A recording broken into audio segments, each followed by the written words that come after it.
My name is Dr. Greg Gillespie. I'm a general practitioner in Vancouver, Washington, and my expert tip is to use a putty matrix to help with your layering thicknesses to make sure your anterior composite restorations look perfect.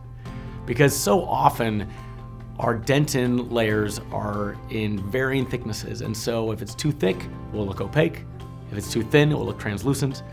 But using a putty matrix will enable us to have the proper thickness of that first lingual shelf, right? Sometimes I use a really translucent layer almost for that very first lingual shelf, very, very thin, but it gets me those proper contours, and then I can just layer in the dentin at the proper thickness, then the enamel, and then maybe one more layer of translucence so that the colors blend seamlessly.